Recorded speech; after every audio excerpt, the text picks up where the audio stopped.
Assalamualaikum warahmatullahi wabarakatuh. Perkenalkan, nama saya Yulia Salsabila dari Prodi Perbankan Keuangan D3. Di sini saya akan mempresentasikan sedikit mengenai riba dan bunga bank terkait dengan mata kuliah dari Dana Bank Syariah. Yang pertama ada pengertian riba dan bunga. Riba dalam konteks ekonomi, riba mengacu pada tambahan yang diterima dari peminjam uang tanpa adanya usaha atau resiko yang sebanding. Sedangkan bunga adalah pembayaran uang yang diberikan oleh peminjam kepada pemberi pinjaman sebagai imbalan atas penggunaan uang pinjaman. Materi ini mendefinisikan riba dan bunga dalam konteks ekonomi. Riba dijelaskan sebagai tambahan yang diterima dari peminjam tanpa adanya usaha atau resiko yang sebanding. Sedangkan bunga didefinisikan sebagai pembayaran yang diberikan oleh peminjam kepada pemberi pinjaman sebagai imbalan atas penggunaan uang pinjaman. Selanjutnya ada jenis-jenis riba. Yang pertama ada riba fal. Riba ini terjadi dalam transaksi tukar-menukar barang yang sejenis, misalnya emas dengan emas atau perak dengan perak.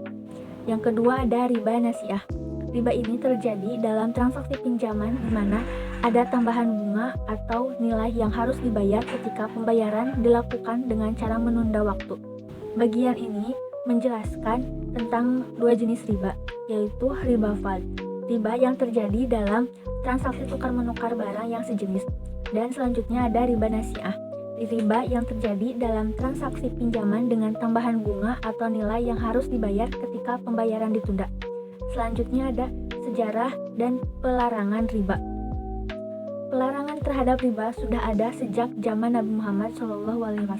Dalam Al-Quran, riba secara eksplisit diharamkan dalam beberapa ayat. Di antaranya dalam surat Al-Baqarah ayat 275-279. Di materi ini menjelaskan tentang sejarah pelarangan riba yang ternyata pelarangan riba sudah ada dari zaman Nabi Muhammad SAW. Selanjutnya ada riba dalam perspektif agama-agama. Yang pertama, agama Islam. Riba diharamkan secara tegas dalam agama Islam. Yang kedua ada Kristen. Kristen menganggap riba sebagai bentuk ketidakadilan yang merugikan. Yang ketiga ada Yahudi, yaitu dianggap terlarang terhadap sesama Yahudi. Yang terakhir ada Hindu, yaitu praktik riba tidak secara eksplisit disebutkan. Selanjutnya ada riba dalam perspektif agama-agama. Yang pertama ada agama Islam.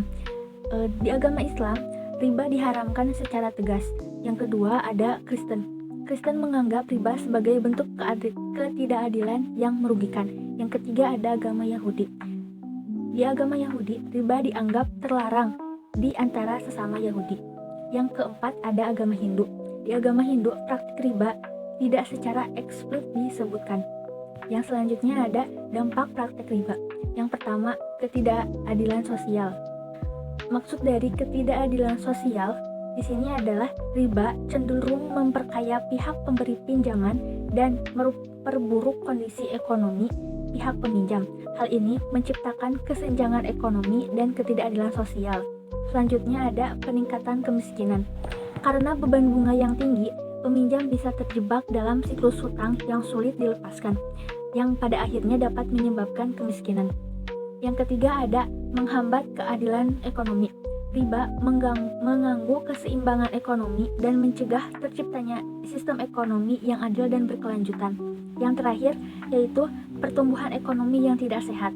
Riba dapat menghambat pertumbuhan ekonomi yang sehat karena sumber daya ekonomi terkonsentrasi pada segelintir orang kaya, sementara sebagian besar masyarakat terbebani hutang.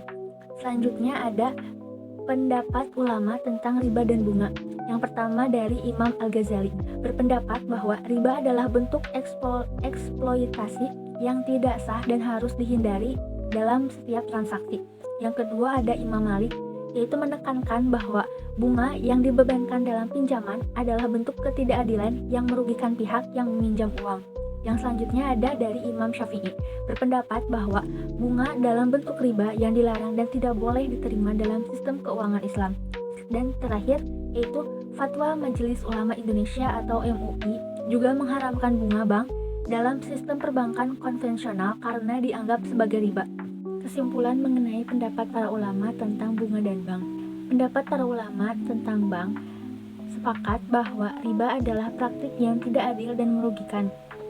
Baik menurut Imam Al-Ghazali, Imam Malik, Imam Syafi'i, semuanya menyatakan bahwa riba, termasuk bunga, adalah bentuk eksploitasi yang merugikan dan harus dihindari. Fatwa Majelis Ulama Indonesia atau MUI juga menegaskan bahwa haramnya bunga bank dalam sistem konvensional karena dianggap sebagai riba. Kesimpulannya, riba, baik dalam bentuk bunga maupun bentuk lainnya, telah lama dikenal sebagai praktik yang tidak sesuai dengan prinsip keadilan dan kesejahteraan sosial. Jadi, riba, baik dalam bentuk bunga maupun bentuk lainnya, adalah praktik yang tidak sesuai dengan prinsip keadilan dan kesejahteraan sosial, yang telah lama dikenal sebagai sumber ketidakadilan ekonomi dan kemiskinan. Mungkin sekian yang dapat saya sampaikan. Mohon maaf bila ada kesalahan. Billahi taufik wal hidayah. Wassalamualaikum warahmatullahi wabarakatuh.